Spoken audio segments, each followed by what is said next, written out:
My hometown loves Halloween festivals. It seems like every civic organization and business has its own little carnivals. Costume contests, cakewalks, apple bobbing. The whole 9 yards. My personal favorite was always the scarecrow competition at Hidden Spring Cave Park. Until last year, that is. I don't think the town will ever host it again. Every school in the district and even a few businesses would create a scarecrow and enter it in the contest. Hidden Spring Cave was a local landmark in town that featured a cave, natural spring, and walking trails for the community to use. Every October, Hidden Spring would take all of the scarecrows and place them throughout the walking trail. Joggers and families out for a stroll would walk through and admire the hard work and creativity of each one. At the end of the trail, there was a ballot box to leave votes. Whichever scarecrow received the most votes by Halloween would be awarded a $100 prize. One entry was selected by a panel of judges for the grand prize, $500 and a picture on the front page of the local paper. Last year, I was selected to sit on the judging panel. My family had owned a local florist shop for decades, which I had taken over after my father retired. Most of the judges owned small local businesses. Sponsoring or volunteering was free advertising. The week before Halloween, and dozens of scarecrows lined the paths inside the little park. Most of the early entries were produced by the local elementary school classes. A few high school art classes would submit to a scarecrow, but I guess the older kids kind of outgrew the contest. While we didn't make our final decision for the grand prize until the day before Halloween, I would usually take a walk on the trails to check for new entries each day. Most of them were your run-of-the-mill scarecrows. Straw hats, an old plaid shirt, and work gloves. A few others were low effort with t-shirts and Halloween masks. The standout that year was entered by James Sterling, a local dermatologist. Well thought of in the community, but rarely seen in public anymore.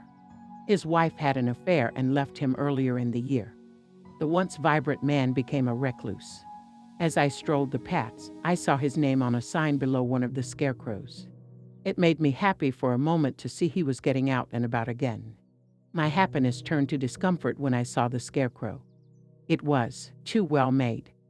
The skin was made of rough burlap and it clung to the frame beneath to form an almost perfect face. Sharp cheekbones sat beneath the black button eyes. The arms and legs stretched into a T that made me feel as though I were looking at a crucifixion. The clothes were also a bit strange. Stretched over the anatomical frame were a blue silk blouse and a pair of white clam digger pants.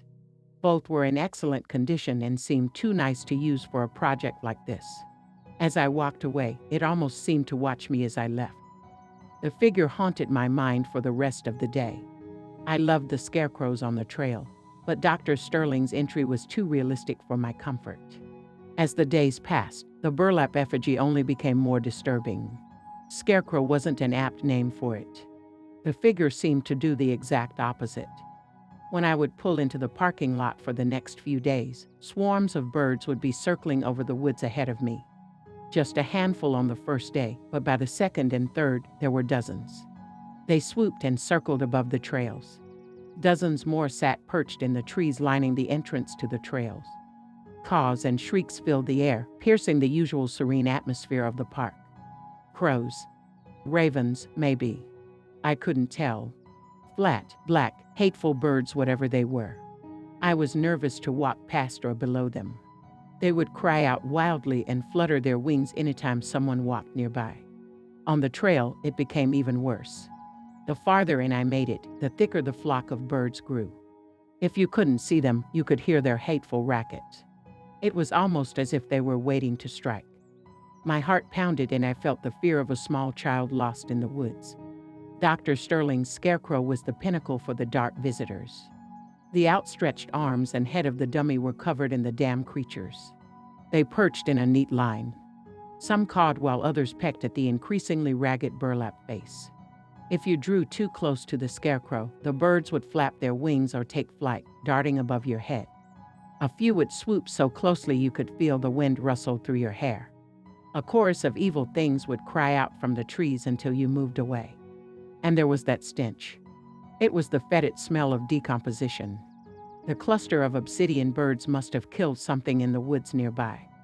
I had never been one to pay much attention in biology class, but I always thought crows and ravens were carrion birds. Maybe they were hunters. I couldn't have been sure. For the smell to have been that intense, they would have had to kill something nearby. Trail walkers were at an all-time low that year.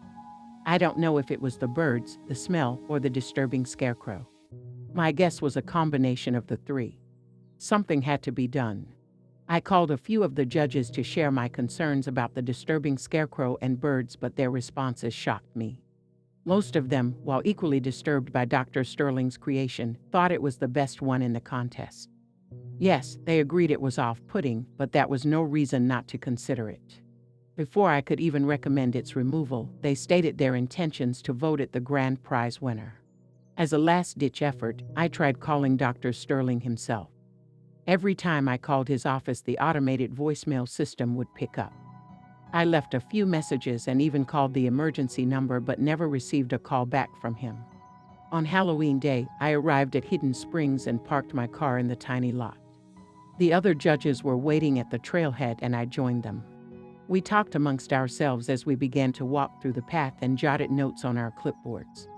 We were the only ones on the trail. The flock of birds was as thick as I had ever seen them. Occasionally I would jump or stumble as one darted above our heads aggressively.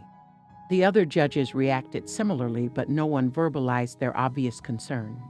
Shrieks and caws filled our ears as we neared the midway point of the trail. Dr. Sterling's scarecrow came into view. It was covered with crows. The blue blouse hung in tatters, revealing the disturbingly accurate burlap torso beneath. Ragged swaths of cloth dangled from the face as the birds pecked madly. As we grew closer, the murder of crows bolted from the scarecrow's limbs and landed in the trees. They cried out toward us but kept their distance. Most of Dr. Sterling's creation was in ruins, mauled and shredded by the hateful creatures. We all stood before the scarecrow. Our banter disappeared completely as we looked on. With most of the burlap peeled away, the frame beneath was now visible. A human face sat wrapped in frayed cloth. Shredded flesh flopped away from the white plastic mannequin head below. Crusted blood covered the underside of the skin. The crime scene technicians removed the scarecrow from the trail within 15 minutes of our call. Detectives questioned us for hours, but none of us had any useful information to give them. Dr. Sterling's scarecrow had been there for nearly a week, and none of us were there when he had put it out. According to the newspapers in the following weeks, the search of his house produced an abundance of information, but nothing led to his whereabouts. Most of his clothing and all of his identification was gone. He had left his dog with a neighbor, saying he had to travel out of town for business. He hasn't been seen since. The last thing they found was an old chest freezer in the basement. It was chained and padlocked, but the officers made short work of it with a pair of bolt cutters. When they opened the lid, they found what was left of Mrs. Sterling.